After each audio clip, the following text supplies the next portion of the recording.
Welcome to the Just Baseball show. Got a couple pinch hitters in here because we wanted to make sure that we got our community some baseball content when you had a big game 5 in the LCS, what turned out to be the final game of the NLCS.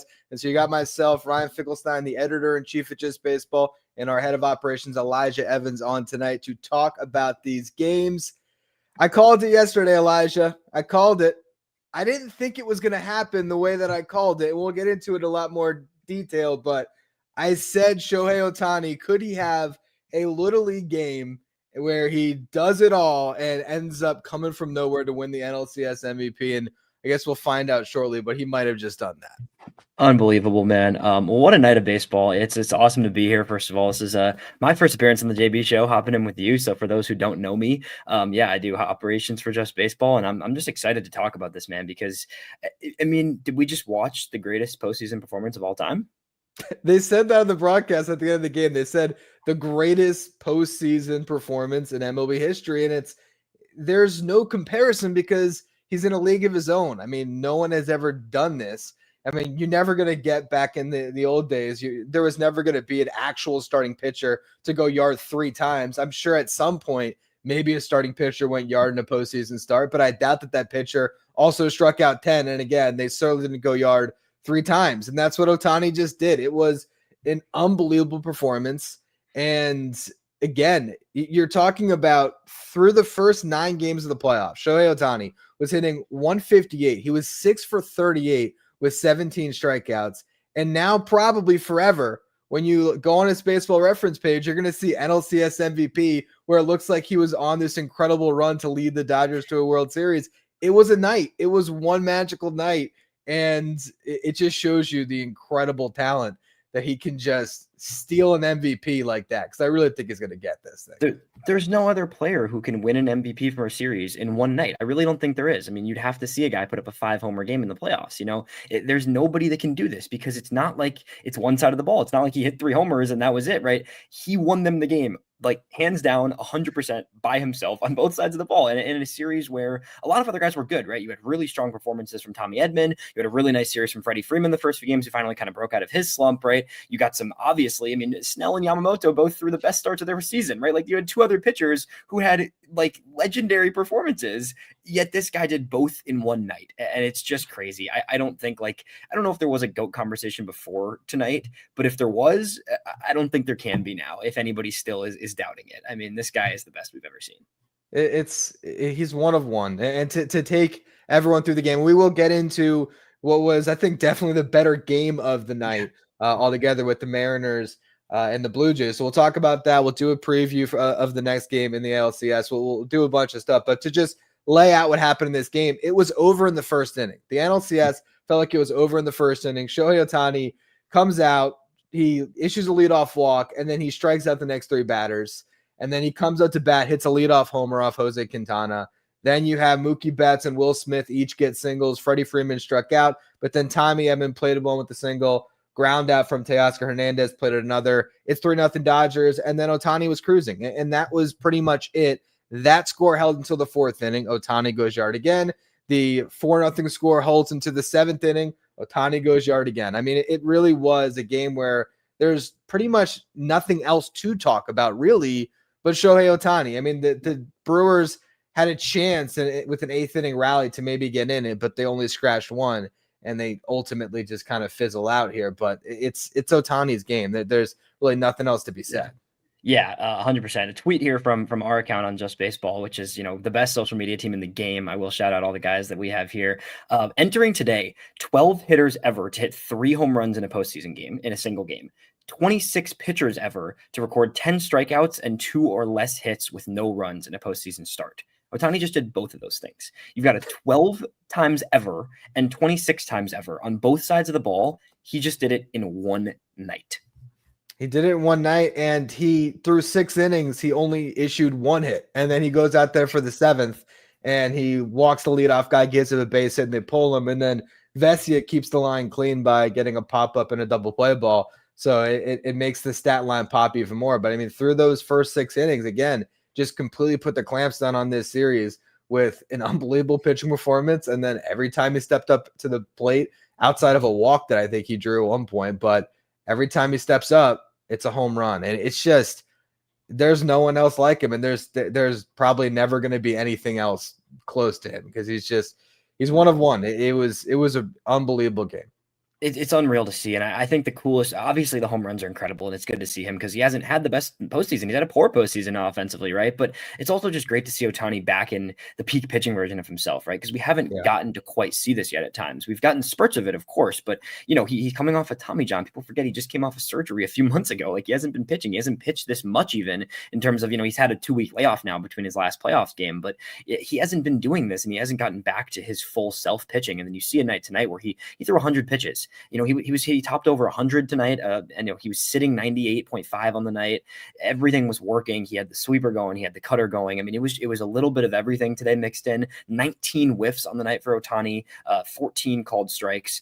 It just is so impressive to see what he's able to do. And just the way he was commanding the zone tonight, I think, he was able to pound zone early. And then at some of those splitters down low, like there was some swings on pitches that were, a foot out of the zone, but he was so in control that it didn't even matter.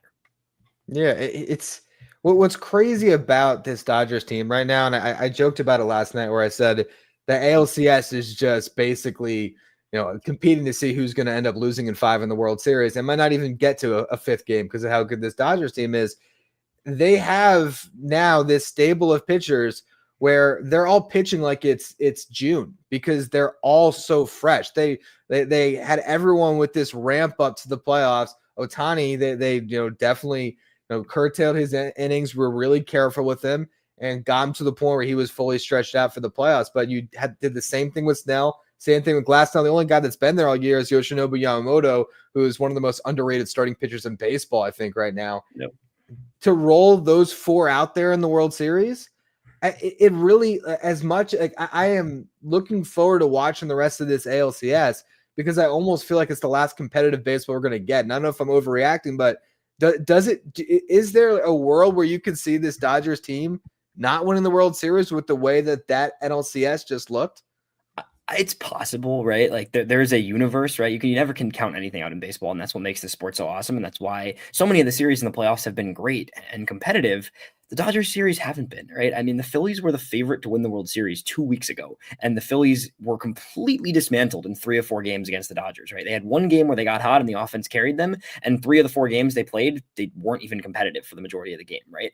And then you see a Brewers team that, like, they were the top team in baseball this year, but, everybody's been saying, when are they going to do it in the playoffs? They finally kind of broke through. Yeah, it was a struggle a little bit, but they got through and beat their rival in the first round, right? And they were able to say they've won a playoff series for the first time since 2018.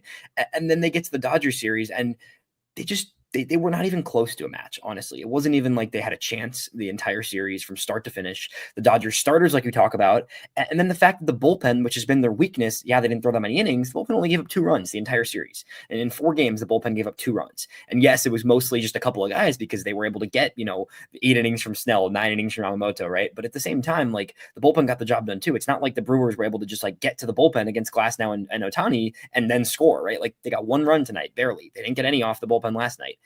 It's just, the team is just so much better than anybody else, honestly. And I think it's funny because we look back at like this time last year, and I think people were saying, oh, the Dodgers are so unfair, like they're just going to keep winning the World Series. And then we get to like the middle of the season, and it was almost this like backpedal where people were like, oh, they're hurt, they don't look that good, the offense isn't as good as it's been, Mookie's been bad, like all these other factors. And ultimately, all it took was them taking their time getting healthy, like you mentioned there, and just gearing up for what they knew was coming. Once they got to the postseason, once they were able to get to this point, none of what they struggled with in the regular season has mattered at all. I think at this point, we're going to be learning about this Dodgers dynasty because it's very fair to say this is a dynasty. I mean, quite frankly, they've been a dynasty for a while. If you just talk about how successful they've been in the regular season and always winning that division, but you have to win championships for it to be a dynasty, and I think they're about to win their second one in a row here.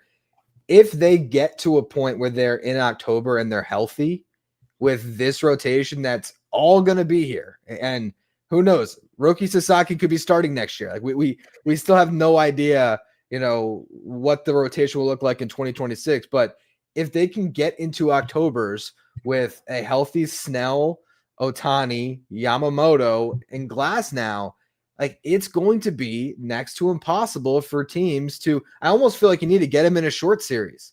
Like yeah, you do. You do. You have to. I feel like once you get into a 7-game series and these guys get to make multiple starts, it's even less likely that you're going to beat that team 4 times.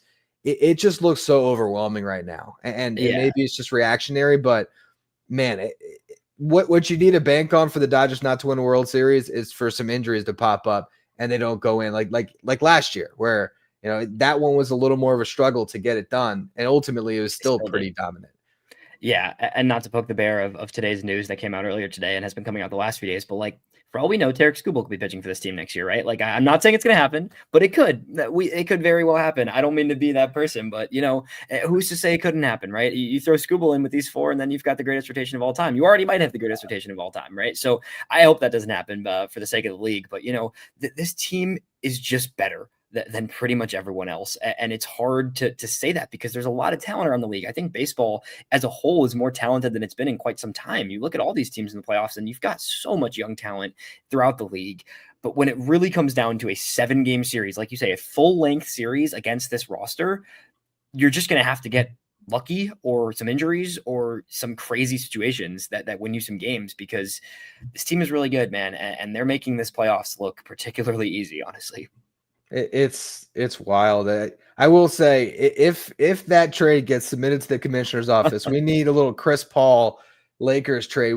That needs to be vetoed. We cannot see the Dodgers sneak in and get Skubal. That's a nightmare that just baseball fans don't even want to consider. But no, I mean it's crazy where this has gone. Where again, I talked about on yesterday's show. I said again, every single power ranking that we wrote this year, I wrote it in every single. I'm kicking myself because I said I don't know how when this team gets to October we still don't put them number 1 no matter what happened in the regular season. Yeah. And it came time for me to back up my own words, and we ranked them 4th, and it was idiotic in retrospect, but it's just amazing how quickly that narrative shifted, because even though we saw the names on paper, we did not necessarily think that all of these starters were going to look this good, but here they are. They all are looking, like I said, it's like they're all pitching and it's June, and none of them are fatigued. They're all rested, and it's just going to be pretty tough for anyone to get past them. I think an added layer to that when you talk about the pitching too, I do think there's some degree of like an attraction for free agent pitchers, even more than just the money, even more than just the Dodgers are good, of being able to go to an organization where they essentially tell you up front that you are able to take your time with injuries, that you don't need to go all out in the regular season. Maybe whether they say that directly or not, like, signing with the Dodgers as a Blake Snell, as all these other guys that have come over when Yamamoto came over, right? You know that you don't need to give your 100% in the regular season. And that's not that these guys aren't trying. Of course they want to win every day, but they don't have to be the best version of themselves every day in the regular season, because they know that this organization has so much depth to get by and to still be a division winning team in the regular season, even with all their pitchers taking time away from with injuries, to the point where once they get to the playoffs, they can be the absolute freshest version of themselves. And you're seeing that with a guy like Blake Snell, who has dealt with some injuries, who has dealt with some inconsistency, and has now been unbelievable in the postseason. You're seeing that with Tyler Glasnow, who's had multiple injuries the past couple of years, but now looks like one of the best versions of himself. With Shohei Ohtani, they had no rush to get him back. There was other teams in different positions, right, who, if they had Ohtani coming off surgery, it would have been a quicker ramp-up process because they would have needed him and they would have needed their stud in their rotation. Ohtani's their 4-starter right now. Like, he's their 4-starter, and he just threw a 6-inning shutout to send them to the World Series. They didn't need to rush him back, and they were able to take their time with him. And that's why it makes sense to me that players want to go there, and fans can hate it all they want, but like, there's a reason why players want to go to the Dodgers at this point, and you're seeing it front and center this postseason. Yeah, 100%. I mean, and not only was it a 6-inning shutout with 10 strikeouts and gave up 2 hits. It's crazy what we just watched with Ohtani. But before we sort of get into the next series, because there's a lot more that we can talk about there, I just want to ask you, Blue Jays or Mariners, like either of these teams, which one of them, regardless of what's going to happen in this series, if you had to just say on paper, like which one do you think would have a better puncher's chance to knock off this Dodgers team? Yeah, there's 2 totally angles. There's different ways you can look at it, right? I think the one angle is like, I do think you need some explosiveness. And I think that the Blue Jays offense is a little bit more of a chain reaction than the Mariners is. The Blue Jays give the energy, and we saw that the last game. And then we also saw that in the New York series, right? When the Blue Jays offense gets going, it is really their whole offense that can get going and get a game going. And I do feel like you're going to need to put up 8-9 runs on a Dodgers team to have a chance to hang with them in 7-game series. At the same time, there's no way the Blue Jays pitching can keep up with them. There's just no way. It would have to be. The Mariners have so much deeper pitching from the starting side to the bullpen. My answer is neither, honestly. But I think I go Blue Jays maybe just because that offense is deeper. With the Mariners, right? We can talk about it later. Like, if Gino does what he did tonight, and we're going to get into that, like maybe I go Mariners, but like they've only had 4 hitters consistently doing anything all postseason, even when they've been winning games, right? With the Blue Jays, they have had a whole lineup. If Springer's hurt, though, the pitching is already weakened down. I don't know. Who do you have? Because you could go either direction, but I don't think either have a significantly good shot at all. I think I'd maybe lean Seattle with their pitching and just being able to maybe keep these games close, and then you can win on the Dodgers bullpen late. That's maybe where I'd go. But honestly, I think we should get creative, petition the commissioner's office, just mash up the 2 rosters. You know, just a little Toronto Mariners. Why not? And just see, because I still think the Dodgers probably win. But let's just get creative. Put the best the American League has to offer, 2 teams. And see what happens. You can split a title. We're going to talk about the ALCS and what was a really competitive game until the Mariners pulled away. So we're going to go through all of that here after a quick whoosh.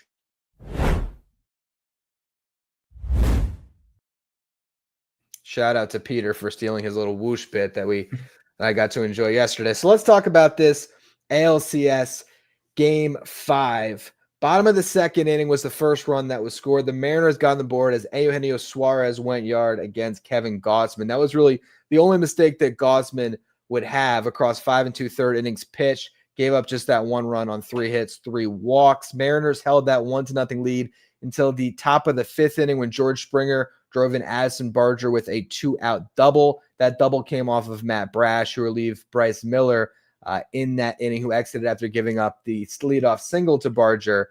He allowed 4 hits, walked 2, struck out 4, and again, just gave up that 1 run that came across on the double off the bat of Springer that Brash allowed. Brian Wu came in the 6th inning, gave up a leadoff double to Alejandro Kirk, who scored a couple batters later when Ernie Clement got a base hit. And it was the first time all year, as our brilliant social team pointed out, that Kirk scored on a hit from second base. And if there was a good throw, he would not have scored on a hit from second base, but the throw went up the line, and that allowed him to come across. Louis Varland came in, got the final out of the 6th, put up a 0 in the 7th. He was electric, but Brendan Little was not.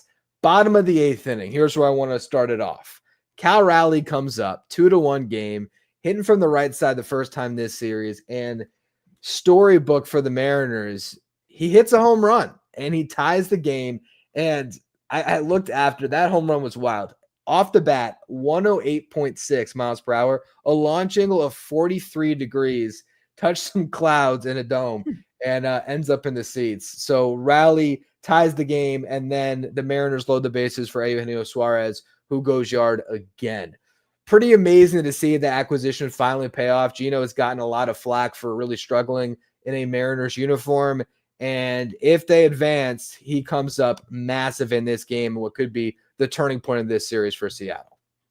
Yeah, 100%. This was crazy, man. I thought I don't know even where exactly to start, but I think the fact that Cal came through, right, it was just the stamp on his season even more, right? I think he's probably going to have another moment or two if Seattle advances, especially. But like for him, I think it's just like all season, it's been, the greatest catcher season of all time, potentially. But I feel like there has been some degree of like, it's just been Cal and Judge, and all this energy back and forth that we're hearing for this entire season. And Aaron Judge had an incredible playoffs too. So that's not to take away from him at all. But I think this was like Cal's just like we're not done yet. They needed one of their guys to step up. They absolutely needed one of their big dogs to come out and to make this a game. When they went down 2-1, if you lose 3 straight games at home, I think you're in a position where it's almost impossible to go to Toronto after losing 3 at home and try to win 2 in a row there, salvage your season. They needed someone to come up huge. The Blue Jays bullpen has been kind of on thin ice in terms of like looking like it's going to break here in the near future, and they've been able to survive for the most part, but you could tell somebody had to come through there, and Cal made it happen. And then for Gino to do what he did, I mean, it basically makes a trade that felt really crummy totally worth it in one night. Honestly, it really is. I mean, that was the biggest home run in Seattle Mariners history. They're now closer to the World Series than they have ever been in franchise history. And it was Gino hitting 2 home runs and hitting the game winner there that was able to do it. Only the second grand slam in Mariners postseason history, too. So those two coming up huge. I think with the Gino side of it, it's just like that's their guy. I mean, they used to be with the Mariners. They traded to bring him back. Him and Naylor were the two pieces that they saw taking this lineup to the next level. They did to a degree down the stretch, but it has been really slow for Gino since the deadline. And this was that day where it's like everything you put on for that, that trade on the line, it's all worth it tonight. That's what makes playoff baseball so fun, is just how the narratives can shift, where, again, we were talking about Ohtani having a bad postseason, and one game that's all gone. And then with Gino, it was, months here of, man, this was the guy that everybody wanted at the deadline, and he hasn't come through. And maybe, picking up the best bat available at the deadline, maybe it makes sense that, the package to get him wasn't as much as we originally thought, because how much can one bat impact you? And then you get to a huge game and he delivers a couple home runs, and now everything changes. And I mean, really, I think if Gino can get back to being the guy that, he just came short of 50 home runs when he was well on pace to get there.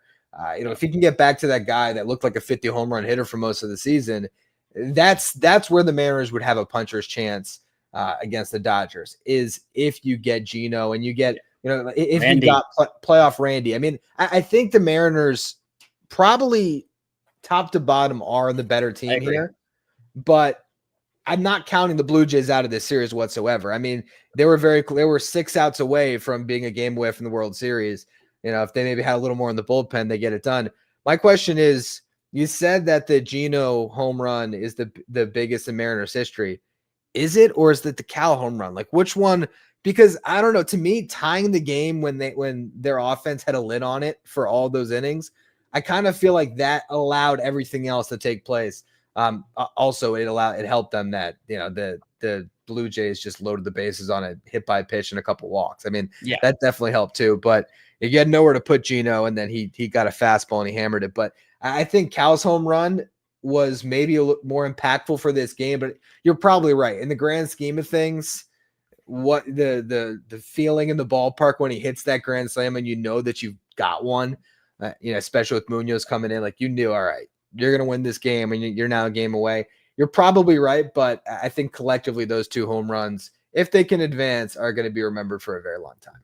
Yeah, 100%. I think either of those is a great pick. They're both, legendary home runs for the Mariners. If they go on, like, it's crazy. I didn't even, it's hard to put in perspective, like not even having made the World Series in franchise history. Like, this is huge. You could see it in Seattle. I think if you were watching that game, like the energy in that building was insane. That was one of the coolest things in the whole postseason so far, was just seeing the entire stadium absolutely erupt on both those homers, and especially the last one. It's pretty incredible to see what they've been able to do, and just the vibe there in Seattle. Both those guys came through in a huge way. You guys said it. You and Peter said it yesterday on the show, right? Like, you had to get something from Randy or Gino, or both of them, right? You didn't get anything really from Randy yet, but you got something from Gino in a huge way. He came through when it mattered most. You look at the offensive production in this lineup heading into today, everybody aside from the core 4 of J-Rod, Cal, Polanco, and Naylor, the rest of that lineup, the other 5 guys, had all been under a 600 OPS coming into today in the postseason, right? So it was genuinely just 4 guys doing everything for them. And you still didn't get really anything from the bottom 3 today. But you were able to get the 2 home runs from Gino, and that's all it took at the end of the day. You needed one more guy outside of that main 4 to step up, and it was Gino today. Maybe it's Randy on Sunday. Maybe it's Randy in the World Series. We'll see when it happens. But like, the only world where they have a shot, and like you just pointed out, it's those 6 guys. They need their top 6. Everybody in that top 6 is going to have to mash for them to have any chance against the Dodgers.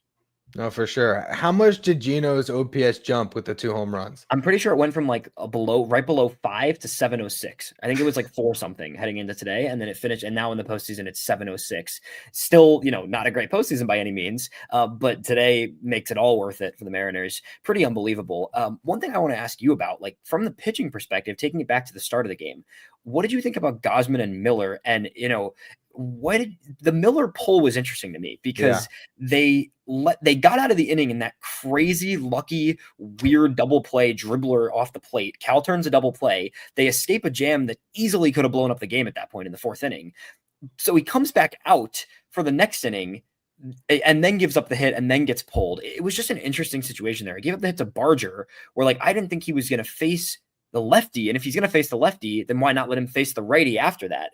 It was just a really weird kind of situation with Miller there, but I also think it just comes down to the fact that like they trust the heck out of their bullpen. Like Seattle, Dan Wilson just really trusts that bullpen, and the second there was any hesitation there in that to start that inning immediately, it was like, all right, let's go to the bullpen. Yeah, I'm glad you mentioned that play because I definitely failed to mention that. That's something that was a huge turning point in the game. And I mean, if you're a Blue Jays fan, that's the moment that you're kicking yourself about. That's the moment that you're waking up tomorrow still pissed off about, that you're the bases loaded and a dribbler that easily could have been a foul ball just sticks on the plate and Riley's able to just touch home, get the force out, throw to first base, and it could have been a completely different ball game. Especially because if you just get a base hit there, the way the energy would have been sucked out of that building, if it instead of a 1-run game or whatever, like if it extends, that was huge. But yeah, I was both surprised when they sent him out, and I was surprised when they pulled him, because you definitely could have said, after getting out of that jam the way he did, and knowing that you had Wu, as someone that was going to come in and be able to potentially give you some bulk. I was surprised by both of those calls, but I mean, ultimately it worked out for the Mariners. I think what's interesting, as we'll kind of transition soon about looking at previewing what's ahead, is just the amount of starting pitching that the Mariners have. I think that ultimately should be able to tip this series in their advantage. But if you look at this series as a whole, Miller's performance overall has really been huge for them. And he got a break today, but he was still pretty solid early on. To keep it, to keep the lid on the Blue Jays early. I mean, they couldn't have got through the series without Bryce Miller. If you think about what happened in Game 5 against the Tigers to even get to this point, they used everybody else, and Wu wasn't ready to go yet. So Miller giving them what he did in Game 1, leading them to that victory, and then coming out today and giving them, even if it was only 4 solid innings where they were in the lead when he came out of the game. And sure, yeah, the 1 run came in when they put in Brash in that inning, right? And he left the game with a tie there. But like, he still gave them a second quality start. And this is the guy who was by far their weakest starter this season. He struggled with some injuries. He was in and off the roster. He only ended up pitching, 18 games this year and had a 5.7 ERA. Like, I don't think people realize it was clearly health related to a degree, but Miller was not himself this season and was not his best self.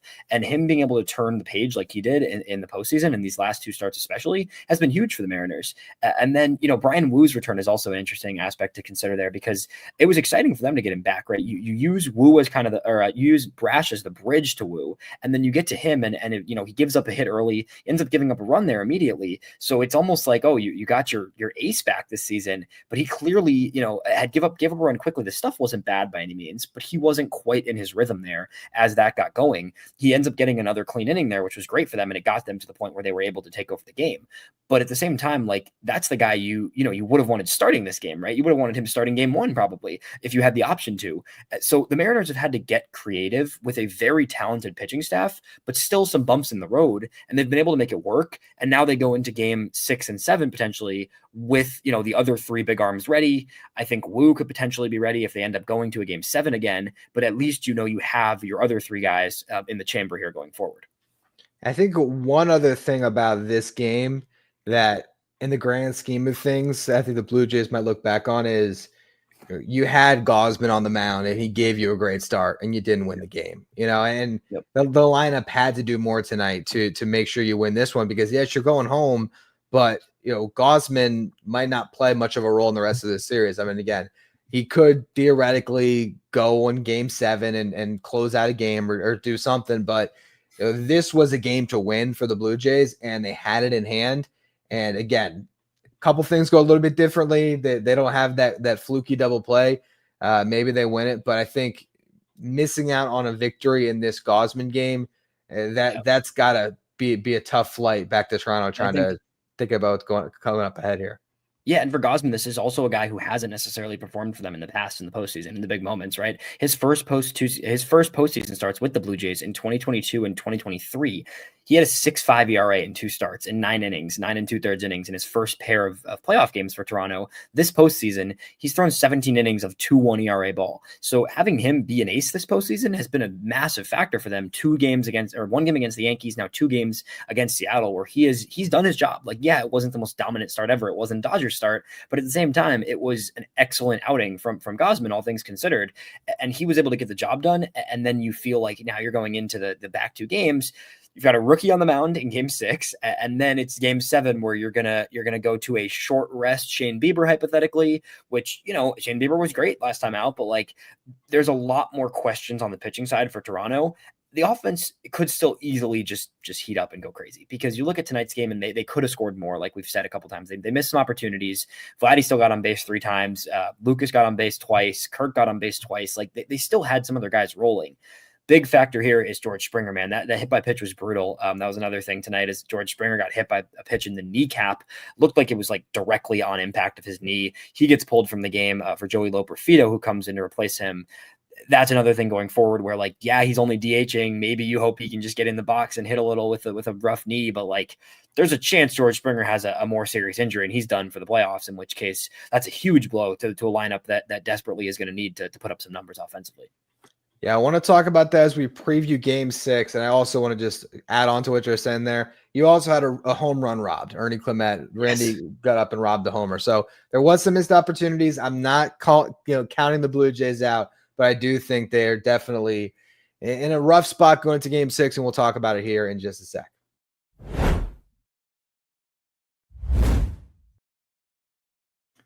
All right, so game 6 ALCS, which will be on Sunday.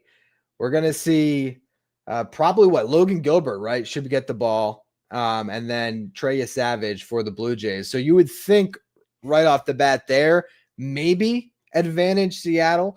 But what do you think about that pitching matchup to start off? Because it could go either way. We saw Savage, what he was able to do in his postseason debut. So I wouldn't say for sure, but I like the veteran Gilbert in that matchup, especially at home, or not at home, but was at home for them the first 2 games of the series. Yeah, right. But what do you think about that matchup? It's interesting because, like, yes, on paper, you trust Gilbert. He's been a quality arm in the league for a while. I kind of like the Savage angle of this game. I think that this is a guy who, he had an amazing first postseason start, historic performance against the Yankees. He comes out and struggles a lot more his second game against Seattle. I think this could be one of those games where Savage adjusts and he has the higher upside in this outing, right? Gilbert could easily just give a quality start. Savage could get blown up, right? That is a possible outcome.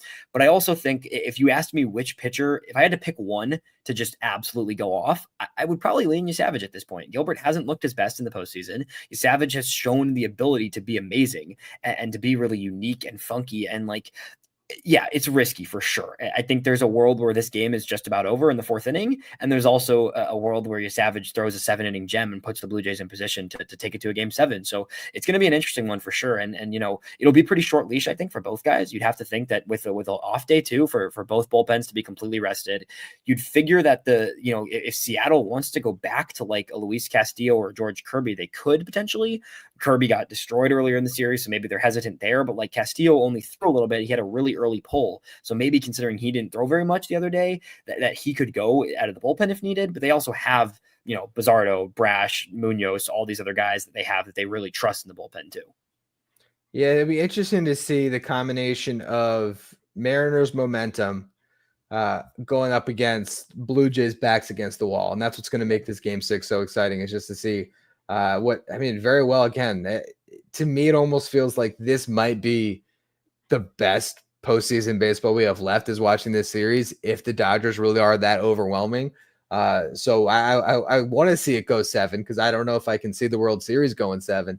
And then, of course, get to a game 7. Anything can happen. All hands on deck. Would be awesome to see it, especially with these two teams where even if it is getting to the World Series and getting bounced, getting to the World Series would mean so much to either franchise. Winning the AL pennant is not nothing. And so even though we're staring up at a giant right now, and it feels like that's kind of like the overarching story in baseball right now is what this Dodgers team looks like, it's still going to be a huge, huge achievement for whoever gets there. And then again, you never know in baseball. The Dodgers could look a lot different after a long layoff. That they're gonna be sitting on ice for a bit here, waiting for this series to conclude, especially if it goes 7. So, but it'll be fun to watch Game 6. What's your pick? Who do you like in Game 6? Are you going Savage? You like the Blue Jays to force a Game 7? I think the Blue Jays come out a little hot, and I think that the bullpen, Seattle comes through against the bullpen. I think that the Jays bullpen can't quite hang, and Seattle takes it late in a pretty high scoring affair. I like that pick, and I think I'm probably with you. I maybe just say Blue Jays because this feels like a series that was meant to go 7. Yeah. But I think I would, in a weird way, I'd rather see the Mariners get there because the more that we've talked this out throughout this show, especially if Springer's out, I feel like the Mariners have a better shot. I feel like the Mariners have a better puncher's chance. I'm with you, and I think that the interesting aspect of if they were to finish it in 6 on Sunday, World Series doesn't start till Friday. So the Dodgers have an entire week off. The Mariners would then have a full 4 days off to get all their pitchers ready to go. So they'd be able to run out, whoever, if they deem Wu is healthy and ready to go fully, if they think it's, if just based on recency, if they want to go Gilbert again, or if they want to go Castillo, or if they trust Bryce Miller to start Game 1, like whoever they want to go with, they would have all the guns ready to go for that start of the World Series, which I think would just create an interesting dynamic because you'd have the 2 best pitching rotations in baseball. I don't think it's, at all out of bounds to say those are just the 2 best rotations in baseball and probably just the 2 best pitching staffs in baseball. When you really look at how the playoffs have shaken out, how every team has gone, the way things have gone, like that's about as good as you can get in terms of starting pitching matchups. And the Mariners, haven't pitched to the level the Dodgers have in the postseason. But I do think just from a pitching perspective, and I'm a pitching guy for those, who listen to the call up, like I geek out about pitching. And I think just watching those rotations go at it would be really fun. And then the Mariners would have a clear bullpen edge, which would make an interesting situation there. If you can somehow get to the Dodgers starters, you're in a position where you have a bullpen edge. The Dodgers have 2 guys they trust. They've got Roki and they've got Vesia. There's nobody else that seems, Trinan had a really nice night last night, but there's nobody that's been trusted fully in the postseason other than Roki and Vesia for the Dodgers. They haven't had to trust anybody other than those 2 at this point. But if it gets to a series where you need to rely on your 4th and 5th reliever, I'm not sure who that is for the Dodgers. I really don't know who that is. Where the Mariners, Spire, Bizzardo, Brash, Munoz, they have 4 guys they 100% seem to trust right now and should trust right now. So I do think, as we talked about, even though I said Jays a little bit earlier, just because that kind of rapid fire type of offense, when they get going, as we saw earlier in the series, I do think the Mariners have a deeper and more complete roster. Maybe you get like a legacy playoff Randy performance where he goes World Baseball Classic mode and he just goes off in the World Series. And then you've got 6 guys just raking for the Mariners, right? It would be interesting to see. Either way, though, the Dodgers having an entire week off is pretty insane.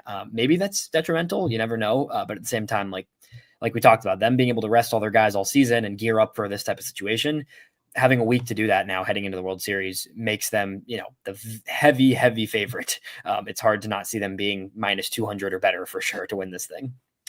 You earlier when you mentioned the Blue Jays having the better lineup, I think I don't think you can argue it from what we've seen in October.